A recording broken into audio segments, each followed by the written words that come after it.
it almost sounds like it's like a two-pronged thing, really, in terms of, we need to make sure that we now limit the damage. It's not a question of, avoiding the damage. Of course, damage is here. We have to limit that. And alongside that, we have to adapt to what that new level is almost. I don't know if that's like a way to sort of look at that.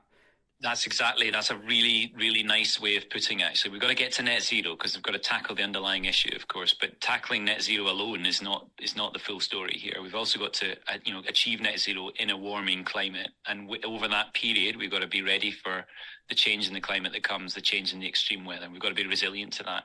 And individually, there's lots that we can do about those things.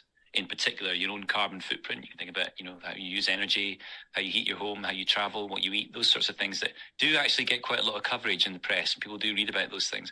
The other individual aspect of this is that we can prepare ourselves for that change in the climate, get informed about what changes are coming to the area where you live. Cornwall is one of those areas, actually, where you see some of the most extreme impacts in the UK. Cornwall, actually, I think, is more attuned to it than other parts of the country because it's already experiencing many of those impacts.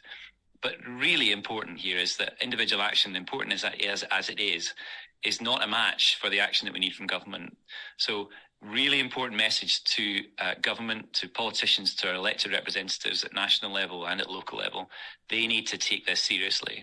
This is not something for a future term of office. We need to have plans in place now so that we limit the impacts that we see in the future. I have young kids. Many of your listeners will have kids too. I don't think we should be leaving them with a bigger problem in the future. We should be tackling it now so that they don't have to incur these bigger costs in the future. Yeah, thank you very much, Chris. And actually, one thing that you said earlier to me, I think really drives home sort of, thinking about these kind of impacts. And that's, if we just imagine, if we imagine kind of no changes at all to our infrastructure and the way we do things. And it's funny, isn't it, to think that, even something as what might be considered quite minor, like a couple of days of high temperature or even a couple of days of snow, anything like that. And we think of that almost brings the whole UK to a standstill, doesn't it? I mean, imagine that then times just every day. Yeah, for a country as obsessed about weather as we are, and we certainly are in this country, we're strangely unprepared for it. So it's definitely true. I mean, you're absolutely right. That period last year during the extreme heat was remarkable in all sorts of ways. I was trapped in a train, I remember, in what effectively became a cooker. The no air conditioning, and you had this kind of combination of events where the train itself couldn't move very fast because there was a go slow on the tracks because they were at risk of buckling. Yeah, sure.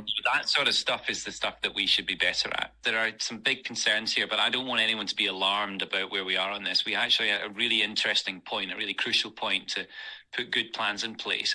If you're feeling that you want to know more, I think the top message is get informed about it, and we can help with that. So again, have a look at that website. But also, put the right steps in place, but make sure that those people who represent us at local government and national level understand the strength of feeling about it.